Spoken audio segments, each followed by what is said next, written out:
प्रणाम। हाँ धन्यवाद, धन्यवाद। आप कुर्सी पे विराजेंगे? कुर्सी कुर्सी आप जी, आप मोहन भागवत जी हैं, राष्ट्रीय स्वयंसेवक के अभी संघ प्रमुख हैं महाराज जी। इधर इधर लगा। एक आसन भी इस पे बिछा दे। एक आसन आप विराज।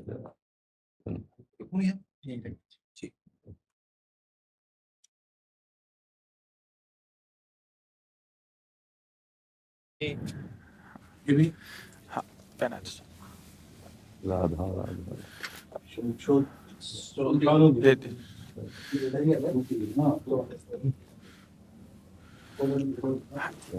दीजिए।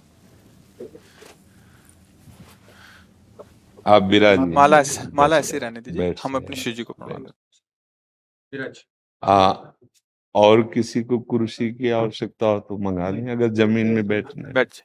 मेरा ही केवल घुटने का जगह है जी महाराज जी, बस दर्शन करने थे।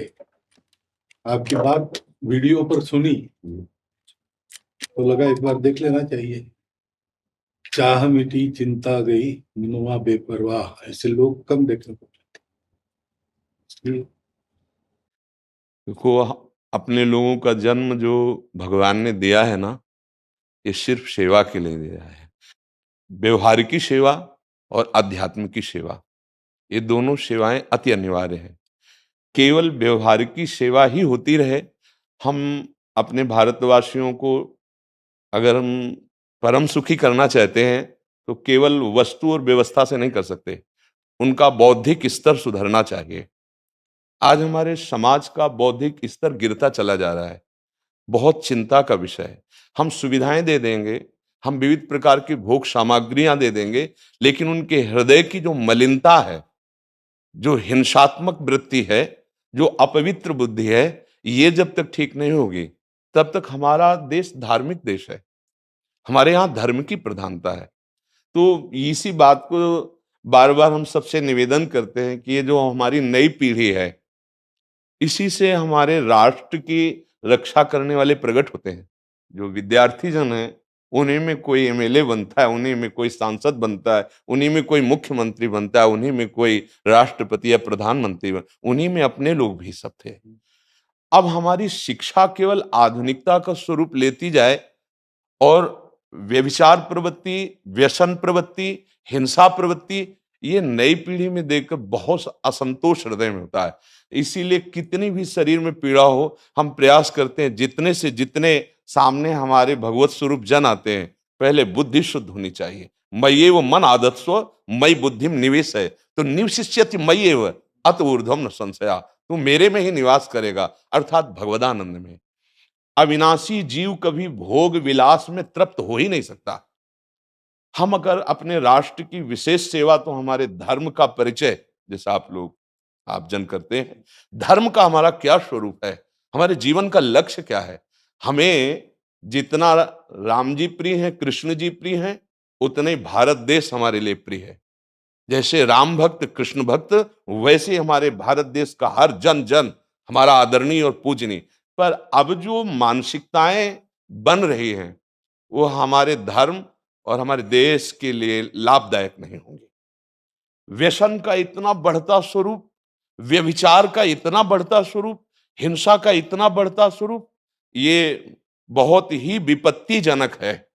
अगर ये बढ़ता रहा तो हम विविध प्रकार की सुख सुविधाएं देने पर भी अपने देशवासियों को सुखी नहीं कर पाएंगे, क्योंकि सुख का स्वरूप विचार से होता है। सुख और दुख की स्थिति सत्य नहीं है, आगमा पाइनो अनित्यास, लेकिन हमारा विचार, और विचार हमारा गंदा हो रहा है। बस हमारा उद्देश्य यही है कि हमारे देशवासियों का विचार शुद्ध होना चाहिए।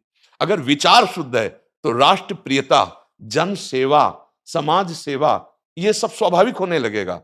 और विचार अशुद्ध है तो सुविधाएं बहुत हैं, उनका दुरुपयोग हो रहा है। तो बस आप सबसे बड़े बड़े जो उपदेष्टा जन हैं, जो बड़े बड़े धर्म की रक्षा के लिए भगवान ने जिनको भेजा है, उन सबसे यही प्रार्थना है कि सब व्यवस्था करते हुए हमारे देशवासियों की बुद्धि अध्यात्म को समझे। बिना अध्यात्म को समझे दुख सुख की समानता बिना किए परम सुख का अनुभव हो ही नहीं सकता। इस मायाकृत भोग पदार्थों को भगवान ने दुख योनया कहा है। मानो एक बोर्ड लगा दिया, दुखालयम अशाश्वतम। और हम सब यही चाहते हैं कि लौकिक भोगों को भोगने से ही हमारा राष्ट्र सुखी हो जाएगा या हम सुखी हो जाएंगे। नहीं, लौकिक भोगों को पूजन सामग्री बना करके और साध्य सच्चिदानंद प्रभु को रखा जाए तो आनंद की उमंगन हो जाएगी। बहुत सुंदर मानव जीवन का स्वरूप है, जिसे देव दुर्लभ कहा गया। दुर्लभो मानुषो देहो। लेकिन क्या दुर्लभता शब्द स्पर्श रूप रस गंध इन्हीं विषय के भोगने की या इन्हीं सुविधाओं के लिए दुर्लभ कहा गया? दुर्लभ है किसी सच्चिदानंद सुख के लिए। और उस सुख को तो हम भूले हुए, एकदम बहते हुए शब्द स्पर्श रूप रस गंध के प्रवाह में चले जा रहे हैं और इसी को सौभाग्य समझ रहे हैं कि हमें सुख प्राप्त हो रहा है। नहीं, हम सबसे प्रार्थना करते हैं कि आप अपने धर्म को समझिए। आप अपने स्वा को जहां जहां स्थापित करते चले जा रहे हैं, आप उसे गंदा करते चले जा रहे हैं। मदिरा में, हिंसा में, द्यूत कीड़ा में, बेविचार में, इसे दोष नहीं समझा जा रहा आज। और हमारे शास्त्र और हमारा धर्म इसको निषेध करता है। कलयुग की स्थिति बताई गई है। छोटे छोटे बच्चे व्यसन करने में लग गए। आज स्कूली विद्यार्थी जिनको ब्रह्मचर्य से पुष्ट होना चाहिए, वो ब्रह्मचर्य नष्ट कर रहे हैं। ये बड़ा चिंता का विषय है। हमारे देश के लिए जो जवान चाहिए, हमारे देश के लिए जो भक्ति चाहिए, उसमें बुद्धि और शरीर बल दोनों होना चाहिए। शरीर बल क्षीण हो रहा है क्योंकि व्यभिचार प्रवृत्ति में बहुत कमजोर अवस्था में, जैसे गेहूं की फसल है और गलेथ में काट ली जाए तो ना दाना मिलेगा ना सही भूस मिलेगा। ऐसे ही 20 वर्ष की अवस्था तक यदि ब्रह्मचर्य नष्ट कर दिया जाए तो वो गृहस्थ के योग्य में नहीं रह सकता। राष्ट्र सेवा की क्या बात है। हमारे राष्ट्र सेवा के लिए बहुत विशाल हृदय की आवश्यकता है। हमारे शरीर को बहुत स्वस्थ रखने की आवश्यकता है, तभी हम समाज सेवा, राष्ट्र सेवा। तो शरीर और बुद्धि दोनों का स्वस्थ होना बहुत आवश्यक है। तो शरीर को तो नष्ट किया जा रहा है विषय भोगों में।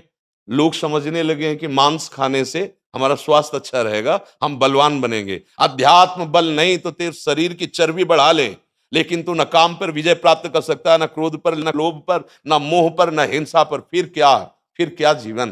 तो इसीलिए हमारा बार बार हृदय में सबसे प्रार्थना है, जिस संत भगवान भी आते हैं, ये देखो इस समय आवश्यकता विचार शुद्ध करने की है, आहार शुद्ध करने की है, आचरण शुद्ध करने की है। हमारे देश ने चरित्र की पूजा की है। रावण किसी बात में कम नहीं था। आज भी कोई शिव अगर अभिषेक होता है तो तांडव स्तोत्र उसी का गाया जाता है। जटाटवी गलत ज्वल प्रवाह पावित स्थले। ऐसा विद्वान और ऐसा बलवान जो 20 बार जैसे झूला आराध्य देव को झुलाया जाए, ऐसे महादेव सहित पार्वती को बाजुओं पे झुलाया, वो महाबली चरित्रहीन हो गया तो अपने देशवासियों ने राक्षस कह दिया उसको। चरित्र, आज हम चरित्र पर ध्यान ही नहीं दे रहे। चरित्र बेचना मतलब कोई समझ में नहीं आ रहा। छोटे छोटे बच्चे चरित्रहीन हो रहे हैं। हमारा राष्ट्र संकट में पड़ जाएगा अगर हमारे बच्चे व्यवस्थित नहीं हुए, उनकी बुद्धि शुद्ध नहीं हुई, उनका स्वास्थ्य ठीक नहीं रहा। कौन आगे चल करके है? यही पीढ़ी तो है ना। इन्हीं में से तो निकलते हैं हमारे राष्ट्र भक्त, भगवत भक्त, देश सेवी। तो सबसे यही प्रार्थना है कि हमारे नई पीढ़ी को सुधारा जाए, उनकी मानसिकता, उनका बौद्धिक स्तर सुधरे, क्योंकि भगवान ने हमें सेवा के लिए भेजा है सबको।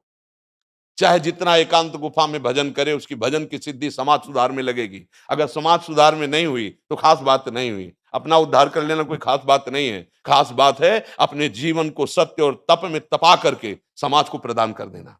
हाँ, विविध प्रकार से हमारे समाज को सुख पहुंचे, इसी में भगवान विराजमान है। बहुनाम जन्म नाम अंते ज्ञानवान माम प्रपद्यते वासुदेवा स्वरमित सम आत्मा दुर्लभा। भगवान कहते हैं बहुत जन्मों की आराधना के बाद ऐसा विवेक जागृत होता है, ऐसा ज्ञान प्राप्त होता है कि सबके हृदय मंदिर पर भगवान वासुदेव विराजमान है। और यही अगर लक्ष्य बन गया तो संसार की सेवा करते हुए वो भगवान को प्राप्त हो जाएगा। ये संसार है नहीं, ये वासना वासुदेवस्य वासितम भुवनत्रयम् सर्वभूत निवासोस्मि वासुदेव नमोस्तुते। वो वासुदेव ही अपनी वासना, इच्छा, एको हम बहुत श्यामा विस्तार कर लिया है। यही जनाना है कि तुम साधारण देह नहीं हो प्यारे, तुम अविनाशी के बच्चा हो, जो चाहो कर सकते हो। पर तुम्हारी चाह गलत दिशा को चली गई। व्यसन छोड़ो, बेविचार छोड़ो, तो हमारी राष्ट्र सेवा में लगो, समाज सेवा में। बूढ़े बूढ़े माता पिता को जवान बच्चे निकाल दे रहे हैं। क्या ज्ञान है? जिस समय हम किसी ज्ञान के योग्य नहीं थे कि अपनी रक्षा नहीं कर, उन्होंने हमारा मल धोया। आज हमें अवस्था उनकी सेवा की, हमारा समाज किस तरह से गिरता जा रहा है। जब बूढ़े जन मिलते हैं ना कि हमें घर से निकाल दिया, हमारे बेटे सेवा नहीं करते, तो लगता है हमारे शास्त्र तक पहुंचना तो बड़ी कठिन बात है। ये मनुष्य की मनुष्यता को भी छोड़ते चले जा रहे हैं, नहीं चले जा रहे। अब जैसे और लोग बहुत से वचन ऐसे, हम आपको ये दे देंगे, हम आपको ये दे देंगे, उसे होगा क्या? जो आप देना चाहते हो बहुतों के पास है। इनकी बुद्धि सुधारो, इनको धर्म का ज्ञान करवाओ, इनको राष्ट्र प्रियता सिखाओ कि राष्ट्र के लिए कैसे प्राण समर्पित किए जाते हैं। हाँ, अगर ये नहीं हुआ तो सुख सुविधाओं में फिर भोगवृत्ति बढ़ती चली जाएगी और लाभ नहीं मिल पाएगा। परसों नोएडा में मुझे भाषण करना था भारत के विकास पर। स्व के आधार पर भारत का बिल्कुल यही बात मैंने रखी। आप लोगों से सुनते वही बोलते और वही करते, राष्ट्रीय और व्यक्तिगत चरित्र का। बस चिंता ये होती कि हम लोग करते चले जा रहे हैं, आप लोग भी करते चले जा रहे हैं, इतनी बातें बढ़ भी रही। तो प्रयास तो हम करेंगे, निराश तो हम कभी होंगे नहीं, क्योंकि जीना इसी के लिए है, मरना है तो इसी के साथ मरना है। परंतु क्या होगा ऐसी चिंता मन में आती है, इनके भी मन में आती है, उनके भी, सबके मन में रहेगी। इसका उत्तर सीधा ये है कि क्या हम श्री कृष्ण पर भरोसा नहीं करते? क्या बात है। बस हमें जो एकदम सही, हमें जो खास बात पकड़नी है, क्या हम सच्चिदानंद त्रिकालज्ञ सर्वज्ञ जगत गुरु भगवान श्री कृष्ण के भरोसे में भी कमी है क्या? अगर भरोसा दृढ़ है तो वही होगा जिसे कहा जाता है परम मंगल में, परम मंगल होगा, कदम पीछे नहीं। हम अध्यात्म बल को जानते हैं, हम अपने स्वरूप को जानते हैं, इसलिए हमको ये नहीं डरना कि होगा क्या। 3 प्रकार की लीलाएं भगवान की हो रही, एक सृजन और एक पालन और एक संहार। जिस समय जैसा आदेश होगा हम उनके दास हैं, वैसा ही करेंगे। क्या होगा? अब वही होगा जो मंगल रचा होगा श्री कृष्ण। अब संशय तो करना नहीं है। हाँ, बिल्कुल संशय नहीं करना। जैसे आप अपने लोगों को तैयार किया है श्री कृष्ण ने, ऐसे ही आपके इन्हीं में से एक तैयार हो जाएगा जो बहुत जोर का संभालेगा। आपको चिंता नहीं करना आगे क्या होना है। हाँ, मूकम करोति वाचालम पंगुम लंघयते गिरिम यत् कृपा तमहम वंदे परमानंद माधवम। हमारे साथ श्री कृष्ण हैं, अब वही होगा जो परम मंगल होगा। बस निराशा, हताश, उदास ये हमारे जीवन में नहीं अधिकार रखते। किसी भी परिस्थिति में बिल्कुल किसी भी तरह का कोई शोक नहीं, किसी भी तरह का कोई भय नहीं। अविनाशी हूं। हाँ, जो हमें सेवा मिली दहाड़ता रहूंगा जब तक शरीर में श्वास है, और जब शरीर छूटेगा तो जो मेरा स्वरूप है उसी को प्राप्त होगा, मुझे कोई भय नहीं। और कि हमारा तिरंगा, हमारा राष्ट्र, हमारा भगवान है।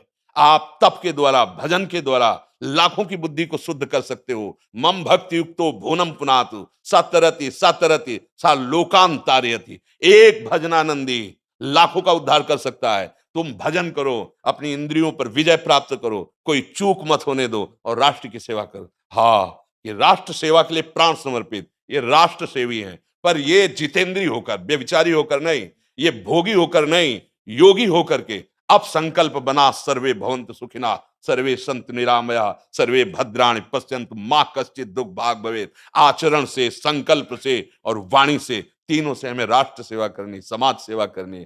और हम निरंतर यही चाहेंगे कि आप जैसे सतमार्ग में प्रेरित करने वाले स्वस्थ रहें, भगवान सदैव रक्षा करे और आप आगे बढ़ते रहे। हमारे देशवासियों की हाँ बौद्धिक स्तर का सुधार और व्यवहारिक स्तर का सुधार दोनों का होता रहे।